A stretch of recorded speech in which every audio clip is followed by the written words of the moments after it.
안녕하세요. 오늘도 사연살롱을 찾아주셔서 감사합니다. 현재 남편하고 아기 한 명 키우며 살고 있는 세 식구의 아내이자 엄마입니다. 딸은 유치원 다니고 있는데 원래 제가 회사 다니다가 출산하고 나서 휴직계를 몇 년을 냈었어요. 회사에서 먼저 복직을 하지 않겠느냐고 제안을 하더라고요. 육아휴직하면 복직하는 게 쉬운 일이 아닌데 참 잘된 일이죠. 딸도 이제 어느 정도 의사소통하고 말도 알아들으니까 유치원에 보내고 저는 복직을 했습니다. 유치원이 오후 3시 정도에 끝나요. 그럼 제가 데리러 가지 못하는데 그런 저를 대신해서 딸을 데리러 가시고 제가 퇴근해서 다시 딸을 데리러 갈 때까지 딸을 보살펴 주시는 정말 너무 감사한 분이 계세요.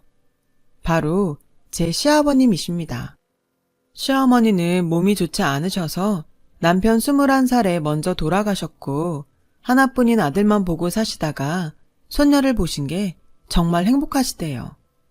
제가 휴직하고 있는 중에도 틈틈이 오셔선 집안일 다 해주시고 아기 봐주세요. 지금도 주말에 내가 유진이 볼 테니까 너희들은 데이트 좀 하고 와라 하시면서 딸을 돌봐주십니다. 사실 아버님도 아직 일을 하고 계세요. 그런데 아버님 하시는 일이 출퇴근이 비교적 자유로우세요. 자기가 원한다면 일할 거리들을 집에 가져와서 재택근무로 할 수도 있는 일이라서 딸을 이렇게 돌봐주실 수 있는 것이죠. 그래도 일하시는데 시간 뺏고 쉬실 수 있는 시간 뺏는 것 같아서 제가 달마다 돈을 드리려고 했습니다. 그런데 펄쩍 뛰면서 거절하시더라고요. 원래 아빠들은 딸이 조금이라도 덜 힘들길 바라는 거야.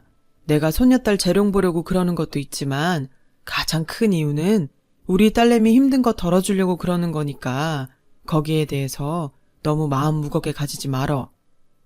아버님 말씀에 저도 가슴 한켠이 찡해졌어요. 저랑 아버님은 아버님 말 맞다나 시아버지와 며느리 사이라기보다는 정말 아빠와 딸 같은 그런 사이입니다. 저도 아버님이 아니고 아빠라고 부르고 아버님도 진짜 딸처럼 저를 대하세요. 저와 아버님이 이런 사이가 된 계기는 특별한 이야기가 있어요. 사실 아버님과 저는 제가 남편을 만나기 이전부터 특별하고 깊은 인연으로 만났었던 사이예요. 남편보다 훨씬 이전부터 아버님과 먼저 알았었죠. 저는 외동딸입니다. 엄마, 아빠, 저 이렇게 세 식구가 같이 살았어요. 부모님 사이도 좋으셨고 두 분은 바쁘셨지만 하나뿐인 딸이라고 제게는 뭐든 다 퍼주시는 분들이셨어요. 주말에는 쉬는 시간 아끼셔서 절 데리고 나들이 가시고 잘못을 해도 부드럽게 타일러 주시는 그런 선한 분들이셨죠. 그러나 저희 가족에게 슬픔이 찾아왔어요. 바로 아빠가 암 진단을 받으신 거예요. 제가 초등학교 3학년이던 10살 때였어요. 아빠가 그 무렵에 배가 아프시다고 자주 말씀하셨습니다. 그런데 요즘 회식이 잦아서 그런가? 요즘 일이 많아서 스트레스 받으니까 소화불량이 오는가 보네. 하시면서 그냥 대수롭지 않게 넘기시거나 가스활명수 한 병 드시는 걸로 끝냈습니다. 그게 화근이었어요. 그때 빨리 병원을 갔어야 하는 건데 말이죠. 아빠가 병원에 가시게 된 건 회사 화장실에서 쓰러지시고 난 후였어요. 회사 구내식당에서 점심 식사를 하셨는데 먹고 속이 좋지 않으셔서 화장실에서 개워내셨다고 해요. 그리고 나오는 길에 갑자기 피를 울컥 토하셨답니다. 그러면서 그 자리에서 의식을 잃고 쓰러지셨다고 해요. 그걸 회사 동료분이 발견해서 119에 신고해서 병원으로 옮겨졌고요. 병원에서 정밀검사와 온갖 검사를 다 받으셨고 그 결과는 위암이었습니다. 엄마, 할머니, 할아버지 모두 충격을 받으셨어요. 아직 딸이 10살밖에 되지 않았는데 위암이라니 다들 믿을 수가 없었죠. 그날부터 아빠는 바로 수술을 받으셨고 항암 치료와 방사선 치료를 시작하셨어요. 항암 치료는 그 치료보다 약의 독함과 부작용이 정말 고통스러운 치료입니다. 더군다나 위암이셔서 먹는 것에도 극도의 제한이 걸려서 정말 힘들어 하셨죠. 아빠는 몇 달 새에 살이 15kg 이상 빠지시고 저보다도 더 말라가셨습니다. 피부는 창백해졌다가 누래졌다가를 반복했고 드라마나 영화에서 나오는 암 환자들처럼 머리카락이 빠지기 시작하셨어요. 결국 아빠는 엄마에게 자신의 머리를 밀어달라고 부탁하셨어요. 삭발을 한 아빠의 모습을 본 날 아빠는 저를 놀라게 하지 않으시려고 일부러 환하게 웃으시면서 아빠 빡빡머리다. 빡빡머리 웃기지? 하고 농담을 건네셨습니다. 그러나 저는 아빠가 머리를 밀고 나자 우리 아빠가 정말 암에 걸렸구나 라는 게 실감이 나서 눈물이 났어요. 아빠는 당연히 회사에도 잘 못 가셨죠. 할 수 있을 때까지만이라도 일을 하시라고 하셨지만 투병 중에 어디 쉬운 일이었겠어요. 결국 엄마가 회사에서 근무 시간을 늘리셨습니다. 다행히 엄마 회사도 꽤 큰 회사라 엄마는 걱정 없이 열심히 일하신 대로 벌 수 있었어요. 병원비도 보험과 모아둔 돈으로 해결이 가능한 비용이었고 할머니, 할아버지도 도와주셨습니다. 주위에서는 그래도 아직 젊으니까 열심히 치료받으면 다 이겨낼 수 있어 라고 늘 위로했죠. 아빠는 정말 열심히 치료를 받으셨어요.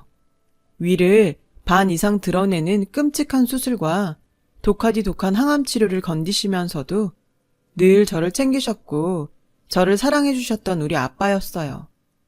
이미 중기를 넘어선 상태에서 발견이 되었기 때문에 의사들은 아빠가 얼마 버티지 못할 거라고들 말했어요. 하지만 아빠는 자신이 가진 모든 힘을 쏟아부어서 투병을 하셨죠. 모든 의료진이 놀랄 만큼 기적적으로 3년을 버티셨습니다. 제가 6학년이 될 때까지요. 하지만 그 해를 넘기지 못하셨어요. 제가 아빠에게 아빠, 내 졸업식 꼭 와야 돼. 초등학교 졸업식은 유치원하고 달라. 꼭 엄마랑 같이 와야 해. 라고 늘 신신당부했고 아빠는 갈게. 아빠가 사진 많이 찍어줄게. 라고 웃으며 대답하셨었어요. 그래서 아빠가 정말 그렇게 해줄 줄 알았죠. 제 졸업식을 한다라고도 2주 정도 남긴 때 아빠는 결국 힘든 투병을 끝내시고 하늘나라로 떠나셨어요. 제 졸업식에는 오지도 못하시고요. 중학교도 들어가기 전에 아빠를 잃은 저는 장례식장에서 정말 많이 울었어요. 오히려 엄마가 대범하게 장례식 전체를 지휘하셨어요. 엄마 속도 속이 아니었을 텐데. 화장할 때는 엄마도 못 참으시고 탈진할 때까지 우셨어요. 아빠는 그렇게 작은 항아리에 담겨서 낙골당에 안치되셨어요. 어린 나이에 그런 일이 생겼으니 저도 정말 힘들었죠. 엄마가 저를 일으키시려고 애쓰셨어요. 엄마도 젊은 나이에 남편을 잃고 어린 딸을 홀로 건사하셔야 할 처지가 되셨는데 어떻게 그렇게 슬픔을 누르셨는지 지금 생각해보면 정말 죄송하고 감사해요. 그러던 어느 날 밤에 일어났는데 엄마가 혼자 술을 드시고 계시는 거예요. 술을 못 하시는데 혼자 그러고 계셔서 많이 놀랐죠. 엄마는 저를 보시더니 제 손을 잡고 우시면서 민주야, 아빠 많이 보고 싶지? 엄마도 아빠가 너무 보고 싶어. 엄마도 정말 힘들어. 그런데 아빠는 우리가 행복하기를 바랄 거야. 민주 마음 아직도 너무 힘든 거 엄마가 알아. 엄마도 그러니까. 그래도 우리 같이 노력하고 같이 슬퍼하고 같이 그리워하자. 엄마 이제 혼자지만 민주 정말 잘 키울 수 있도록 노력할게. 이제 우리뿐이잖아. 우리 정말 둘이 잘 살아보자. 엄마는 이제 민주만 바라볼 거니까. 라고 말씀하셨습니다. 그 말을 듣고 너무 나 혼자만의 아픔만 생각했구나 싶어서 죄송한 마음에 엄마에게 미안하다고 하면서 엉엉 울었어요. 그렇게 그날 엄마랑 껴안고 울고 나서 저는 다시 힘을 내기로 했죠. 아빠는 떠났지만 엄마 말대로 아빠가 바라는 건 저와 엄마의 행복일 거라고 믿었으니까요. 집안이 아주 가난하고 형편이 어렵진 않았지만 엄마는 회사에서 보내는 시간을 늘리셨어요. 원래 야근은 안 하시던 분이셨는데 종종 야근도 하셨고 한 살이라도 젊을 때에 벌어 저축해야 해 라고 하시면서 저를 위해서 열심히 일하셨습니다. 그리고 제게 생긴 변화 중 하나는 핸드폰을 가지게 되었다는 거예요. 그날 엄마랑 같이 그렇게 울고 난 다음 날 엄마는 제가 하교하자마자 바로 핸드폰 대리점으로 데리고 가서 사주셨습니다. 중학교 1학년이었는데 그때만 해도 핸드폰을 지금처럼 다 갖고 있지는 않았어요. 엄마는 이제 너 혼자 집에 있어야 할 때도 더 많을 거고 혹시 무슨 일 생기면 바로 엄마한테 전화해야 돼. 단축번호 1번에 저장해놔. 라고 하시며 사주셨어요. 핸드폰을 사고 나서 저는 아빠가 생전에 쓰시던 핸드폰 번호를 저장했어요. 아빠라고요. 핸드폰을 사기 전에는 아빠가 계셨었지만 나는 절대 우리 아빠한테 전화를 걸 일은 없겠지 라는 생각이 들어서 슬퍼지기도 했습니다. 그러던 어느 날이었어요. 중학교 1학년을 마치는 시점을 앞두고 있었죠. 겨울 방학식이 있던 날 저는 홀로 집으로 돌아왔어요. 곧 아빠의 첫 기일이 다가오고 있었고 아빠가 보고 싶고 더 힘든 마음에 핸드폰을 들고 아빠의 번호로 문자를 보냈어요. 답이 오지 않을 것임을 알면서도요. 아빠, 오늘 방학했어. 아빠는 잘 있어? 하늘에서 잘 보고 있는 거지? 나 개근상도 탔고 이제 2학년 올라가면 더 잘할 거야. 엄마도 잘 챙길 거고. 아빠 많이 보고 싶고 정말 사랑해. 그렇게 문자를 보내고 1시간이 조금 넘었을까? 정말 지금 생각해도 소름이 돋는 일이 일어났습니다. 바로 아빠에게서 답장이 온 거예요. 우리 딸 개근상 탔어? 대단하네. 다른 상보다 개근상이 훨씬 대단한 거야. 아빠도 우리 딸 옆에서 축하해주고 싶고 많이 보러 가고 싶다. 그래도 언제나 아빠가 옆에 있다는 거 잊지 말고 사랑한다 내 딸. 정말 핸드폰에 귀신이라도 붙은 줄 알았습니다. 놀라서 손까지 떨었어요. 아빠는 분명 돌아가셨고 화장하는 것까지 제 눈으로 똑똑히 보았었는데 이건 말이 안 되는 일이었어요. 시간이 조금씩 흐르고 나서 어떻게 된 일인지 조금씩 파악이 되기 시작했어요. 누군가가 아빠 번호를 다시 사용하기 시작한 것이겠죠. 그런데 궁금해졌어요.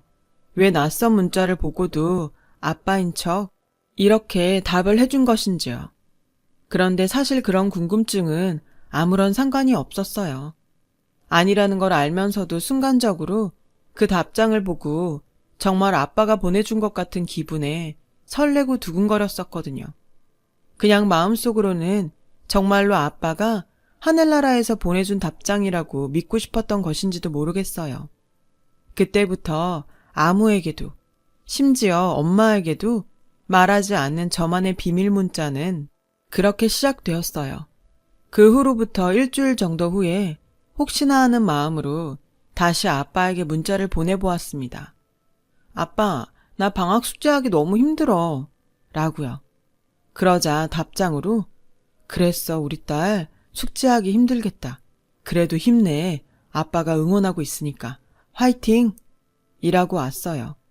그 문자를 보면서 눈물도 흘렸지만 정말 행복했습니다. 그래서 힘든 일 있을 때, 행복한 일 있을 때, 아니면 그냥 일상 속에서라도 문자를 보냈어요. 아빠에게. 아니, 아빠가 되어주시는 그 누군가에게요. 그럼 언제나 늘 따뜻한 답장이 날아왔어요. 아빠, 나 오늘 고등학교 원서 접수했어. 아빠, 오늘 나 생일이라고 엄마가 초콜릿 케이크 사왔어. 아빠, 엄마 회사에서 프로젝트 잘했다고 돈 더 받았대. 등등 정말 아빠에게 얘기하는 것처럼요. 언제나 따뜻하고 다정한 문자가 날아왔습니다. 문자는 해가 바뀌어도 제가 고등학교를 가서도 몇 년 동안 계속되었어요. 심지어 첫 해가 지나고 그 다음 해에는 제 생일날에 그 번호로 먼저 우리 딸 생일 축하해. 아빠가 너무 사랑해. 라고 문자가 왔어요. 그 문자를 보고 정말 너무 행복했습니다. 그렇게 아빠와 문자를 주고받으면서 마음의 상처도 힘든 것도 점점 덜해졌고요. 대학에 합격했을 때도 축하 문자를 받았고 대학 생활을 하면서도 힘든 일이 생기면 무조건 아빠와 문자도 주고받았어요. 그리고 저는 대학교 4학년이 되어서 남자친구를 사귀게 되었어요. 제가 봉사 동아리를 했었거든요. 미술계통 전공인지라 병원에 가서 중병에 걸리신 환자분들께 그림을 가르쳐드리는 봉사활동이었어요. 그곳에서 만난 사람이었습니다. 저보다 연상이었고 소아암 환자들을 위한 옷을 만들어주는 봉사를 하는 기업에서 일하는 직원이었죠. 그 사람이 먼저 제게 호감을 가지고 다가왔고 저도 그 사람이 싫지 않아서 연락을 하다가 사귀게 되었어요. 연애를 하면서도 같이 병원으로 계속 봉사활동을 다녔어요. 저는 대학을 졸업하고 나서 직장에 취직을 하게 되었죠. 주말이나 휴일에 틈틈이 시간을 내서 혼자 혹은 남자친구와 같이 병원으로 봉사활동을 갔었어요. 특히 암에 걸리신 어르신분들이 말동무가 되어드리는 것이 좋았어요. 애초에 제가 환자분들 봉사활동을 시작한 것도 암으로 돌아가신 저희 아빠 생각이 나서였거든요. 어느 날 남자친구랑 같이 봉사활동을 갔었어요. 저는 암병동에, 남자친구는 소아암 병동에 있다가 끝날 시간에 노비루마와 만났어요. 그런데 그날 남자친구의 눈이 새빨갛게 부어있더라고요. 왜 그래? 무슨 일 있어? 라고 물으니 오랜 기간 동안 투병을 해서 오래 봐왔던 여자아이 한 명이 오늘 결국 하늘나라로 떠났다고 했습니다. 내가 봉사활동 오기 시작한 그때쯤부터 있던 아이였어. 오랜 시간 동안 강하게 잘 견뎌줘서 꼭 맞는 골수이식 받고 완치할 거라고 믿었었는데 라면서 많이 울었습니다. 우리 동생 생각나. 우리 동생도 그렇게 아팠었어. 그때가 처음이었어요. 남자친구의 동생 이야기를 들은 때가요. 나 사실 외동아들이 아니고 여동생이 있어. 너랑 동갑이야. 그런데 백혈병으로 어릴 때 죽었어. 뜻밖의 말에 조금 놀랐어요. 남자친구는 울면서 이야기를 계속 해주었어요. 동생이 10살 무렵부터 이상하게 팔다리에 멍이 많이 들기 시작했었어. 덜렁대거나 잘 넘어지는 애가 아니었고 동생도 자고 일어났는데 멍이 들어있어. 왜 이러지? 하고 신기해했어. 그러다 멍이 점점 늘어나니까 결국 병원에 데리고 가봤는데 큰 병원에 가서 정밀검사를 받아보라는 거야. 그때까지만 해도 설마 하면서 병원에 데리고 갔었어. 그런데 백혈병이라더라. 그게 백혈병의 전조 증상이었던 거야. 동생은 맞는 골수가 나올 때까지 끔찍한 항암 치료를 견디면서 3년 가까이 투병했어.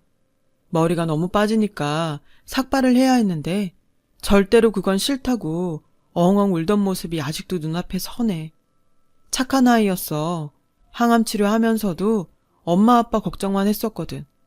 그러다 결국에 초등학교 졸업을 앞두고 세상을 떠났어. 동생이 떠나고 나서 한동안 집이 힘들었었어. 엄마도 동생이 떠나고 나서 몸과 마음이 모두 병들었어. 그래서였는지 엄마는 내가 대학교 2학년 때 심근경색이 오셔서 돌아가셨어. 아빠는 아직도 엄마랑 동생 사진을 곁에 두고 주무셔.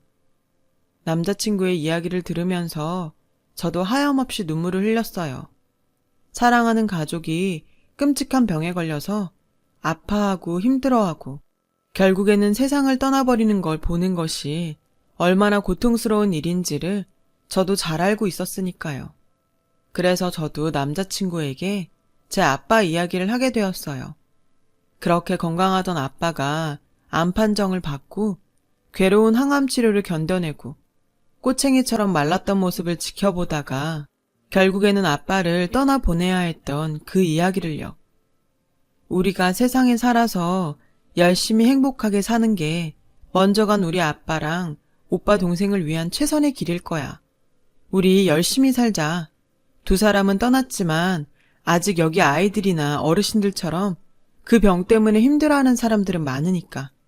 우리는 적어도 그 사람들의 마음을 이해하고 도와줄 수는 있잖아.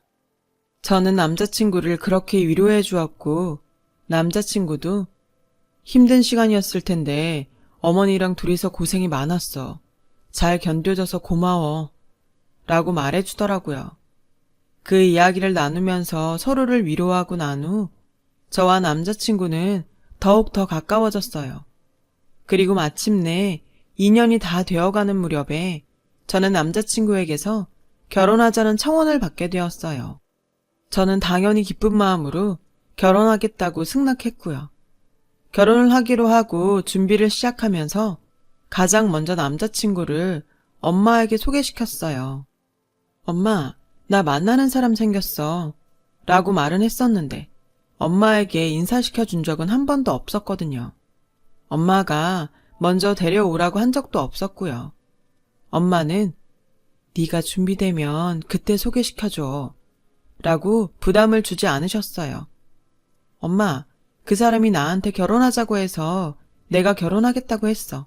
엄마한테도 인사시켜주고 싶어. 라고 했더니 엄마가 그래? 잘 생각하고 결정한 거야? 한번 데리고 와봐. 라고 하셨어요.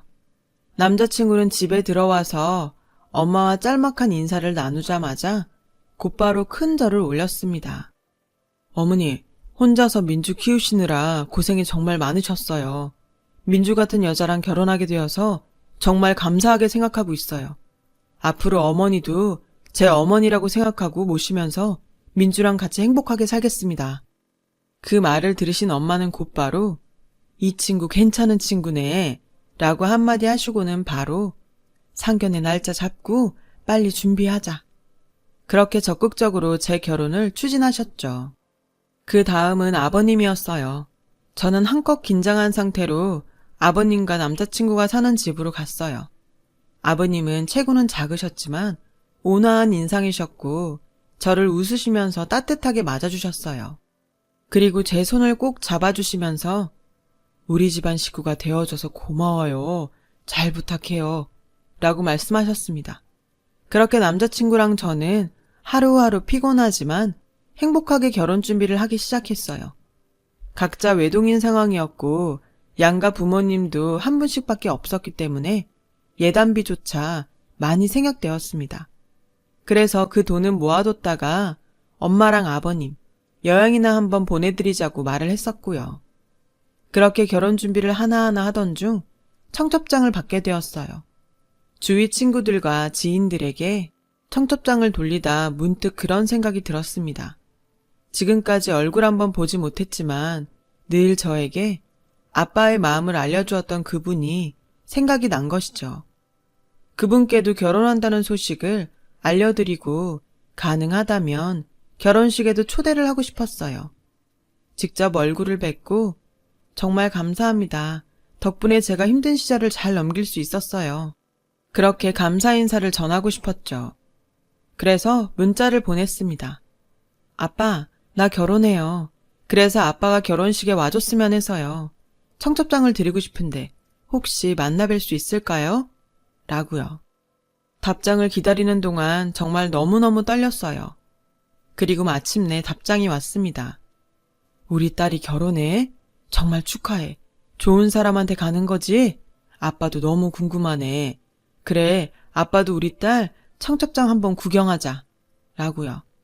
그렇게 저는 10년이 훌쩍 넘어서 처음으로 아빠를 만나게 되었어요. 약속 장소인 카페로 가는데 정말 너무너무 떨렸어요. 조심스럽게 카페 문을 열고 들어가 주위를 둘러보면서 아빠를 찾았어요. 아빠는 꽃다발을 준비해서 갈 거니까 그걸 보고 찾으라고 하셨죠. 카페를 둘러보는데 한 테이블에 시선이 멈추는 거예요. 구석진 곳에 있는 테이블이었는데 위에 작은 꽃다발이 놓여 있었고 의자에는 정말 저희 아빠와 비슷한 나이대로 보이는 아저씨가 한 분 앉아 계셨어요. 떨리는 발걸음으로 그곳을 향해 걸어갔습니다. 마침내 그분의 얼굴을 제대로 본 순간 저는 너무 놀라서 그 자리에 서 있었어요. 그분은 바로 남자친구의 아버님, 그러니까 제 예비 시아버님이셨거든요. 아버님도 저를 보고 깜짝 놀라시더니 아무 말도 하지 못하셨습니다. 저도 잠시 아무 말도 못하다가 이내 핸드폰 문자를 들어보이면서 혹시 아빠? 라고 한마디를 꺼냈어요. 아버님은 눈물을 보이시면서 민주가 내 딸이었구나. 민주가 내 딸이었어. 라고 말씀하셨죠. 너무나 기가 막히고 신기한 상황에 저도 아버님도 함께 울었어요. 우리 딸, 그렇게 아픈 것만 보다가 피척 마른 창백한 모습으로 보내고 정말 하루하루 너무 힘들었어. 그런데 너에게서 문자가 온 거야. 나를 아빠라고 부르는 여자아이는 다시는 이 세상에서 못 만날 줄 알았는데 그래서 너에게 그렇게 답장을 보냈다. 혹여나 내 마음에 괜히 또 다른 상처를 줄 수 있지 않을까 걱정했지만 나는 너무 행복했어. 아파서 먼저 간 우리 딸이랑 다르게 건강하게 무럭무럭 잘 자라는 것 같아서 그것도 행복했고 그런데 그 아이가 너였다니. 저는 아버님을 꽉 안아드리면서 아빠 고마워요. 아빠도 내 아빠예요. 지난 시간 동안 힘들 때마다 아빠의 문자를 보면서 힘냈어요. 라고 말씀드렸어요. 그 후로 모든 이야기를 알게 된 엄마와 남자친구도 정말 놀랐고 엄마는 눈물을 흘리시면서 제 딸을 이렇게 아껴주셔서 감사합니다. 인사하셨죠. 그렇게 저희 둘은 결혼식을 올렸어요. 저는 그 후로도 아버님을 아버님이라고 부르지 않고 아빠 하면서 딸처럼 지내고 있습니다. 아버님도 그쪽을 훨씬 더 좋아하시고요. 하늘에 계신 아빠가 보내주신 최고의 선물인 것 같아요. 나중에 정말 다음 세상에 있다면 우리 아빠, 저 그리고 우리 두 번째 아빠까지 다 함께 만나서 서로 인사하고 즐겁게 웃으면서 놀고 싶네요. 앞으로 남편이랑 둘이 부모님께 효도하면서 행복하게 잘 살겠습니다. 제 이야기를 들어주셔서 감사합니다. 여러분, 사연 댓글에 응원과 현명한 조언 부탁드려요. 좋아요와 구독은 저에게 큰 힘이 됩니다. 오늘도 좋은 일 가득하세요.